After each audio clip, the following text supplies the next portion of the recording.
হয়নি যে 2 মিনিট ছাত্র দল খেলতে পারে নাই। এখন 2 মিনিট খেলতে পারে নাই, এখন 2 দিন ধরে খেলা চলতেছে। এখন খেলা সামলাও, তাই না? তো বাংলাদেশে আপনার হলো হাঙ্গামা করার জন্য হ্যাডাম প্রয়োজন। জামাতের যদি ওই শক্তি মতো থাকতো তাহলে জামাত নির্বাচনের পরে হাঙ্গামা ভালো করতো। ঠিক আছে, করেনি, গায়ে শক্তি কুলায় না, এই জন্য করেনি। জামাত ক্ষমতায় আসলো, 10 দিনের মধ্যে অনেক প্রতিশোধ নিয়ে ফেললো। আমি সমালোচনা করলে আমারও মেরে ফেললো। 10 দিনের মাথায়, 11 দিনের মাথায় কী হতো জানেন? জামাত বিরোধী সকল শক্তি একত্রিত হয়ে জামাতকে মানে মাটির 70 হাত নিচে ঢুকাই দিত। তাকে সমালোচনা করব। যেমন আমাদের কিছু ভাই সমালোচনা করার পরিবর্তে একজন ভাই চোখ হারালো। যদি বলেন যে চোখ হারানো উচিত ছিল, তাহলে অনেকগুলো ব্যাখ্যা আছে। যে আপনার হলো ওই ছেলেটা কিন্তু এত কথা বলে নাই, ও কিন্তু কী বলছে আমরা জানিও না, কিন্তু ও চোখটা হারাইছে। কিন্তু কিছু মানুষ কিন্তু পরিবেশ নষ্ট করে, ঘোলাটে করে, কথা অনেকভাবে বলা যায়, সমালোচনা অনেকভাবে বলা যায়। ঠিক আছে, তো সেগুলো আমরা খেয়াল না করলে মানে হলো আমাদের নষ্ট হবে। দেখেন গতকাল থেকে ছাত্র দল এবং ছাত্র শিবির মারামারি করছে, আপনারা সবাই হতাশ হননি? খারাপ লাগছে না? খারাপ লাগছে কিন্তু, যে কি সময় কীটা শুরু হলো। সকালবেলা থেকেও একটা উত্তেজনা আছে। আমরা এগুলো আসলে চাই না। ঠিক আছে, আমরা চাই না, আমরা একটা সম্প্রীতির জায়গা চাই। মানে সেই সম্প্রীতি মানে শুধু আবার জামাত বিএনপি সম্প্রীতি বিষয়টা এরকম না, অপামর সকল প্রক্রিয়ার মধ্যে সম্প্রীতি। হ্যাঁ, তো এগুলো আমাদের প্রত্যাশা। এইগুলো বলতে গেলে অনেকে পছন্দ করে, অনেকে অপছন্দ করে। ঠিক আছে, আমি একটা কথা বলি শোনেন।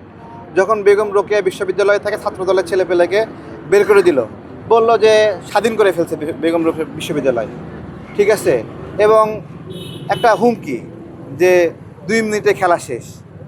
এই যে মানুষে আপনি সংঘর্ষ হতে পারে, কিন্তু বক্তব্য দেওয়ার সময় এমন একটা বক্তব্য দিতে হবে যে দেখেন ওই বক্তব্য কারণে যখন ছাত্রদল মনে করছে কি আমাদেরকে অসম্মান করতেছে, 2 মিনিটে আমরা খেলতে পারি নাই, তখন ওরা বলতেছে আমরা শক্তি দেখাই। ঠিক আছে, প্রতিযোগিতা থাকবে, কিন্তু আমাদের কথার মধ্য দিয়ে মানে আগুন লাগে এবং আগুন নেভে। ওই বক্তব্যগুলো দেওয়া ঠিক হয়নি যে 2 মিনিট ছাত্রদল খেলতে পারে নাই। এখন 2 মিনিট খেলতে পারে নাই, এখন 2 দিন ধরে খেলা চলতেছে। এখন খেলা সামলাও, তাই না? এগুলো ঠিক না সবাইকেই। আর হলো আজকে যে বলতেছে না, যদি ধরেন 12 ফেব্রুয়ারি যদি জামাত ক্ষমতায় আসতো, তাহলে একটুতেই তারা একটু অসহিষ্ণু বেশি, তাদের প্রতিশোধ পরায়ণতা একটু বেশি। এটা সোশ্যাল মিডিয়ায় আমরা গালিগালাজ সব বিভিন্নভাবে দেখি। ধরেন জামাত ক্ষমতায় আসলো, 10 দিনের মধ্যে অনেক প্রতিশোধ নিয়ে ফেললো। আমি সমালোচনা করলে আমারও মেরে ফেললো। 10 দিনের মাথায়, 11 দিনের মাথায় কী হতো জানেন? জামাত বিরোধী সকল শক্তি একত্রিত হয়ে জামাতকে মানে মাটির 70 হাত নিচে ঢুকাই দিত। মানে যত সহজে মনে করে ক্ষমতা নিয়ে সব কিছু রাজ করে ফেলবে, এত সহজ না ভাই।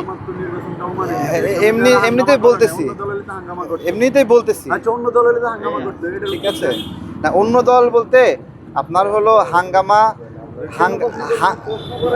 হ্যাঁ বলতেছি ভাই, হাঙ্গামা করতে হ্যাডাম লাগে, বুঝছেন? হাঙ্গামা মানে বাংলাদেশে আপনার হলো হাঙ্গামা করার জন্য হ্যাডাম প্রয়োজন। জামাতের যদি ওই শক্তি মতো থাকতো তাহলে জামাত নির্বাচনের পরে হাঙ্গামা ভালো করতো। ঠিক আছে, করেনি, গায়ে শক্তি কুলায় না, এই জন্য করেনি। ঠিক আছে, জুলাইয়ের পর আসলে জুলাইয়ের আগে যে না না না, এটাই ভাই ঠিক।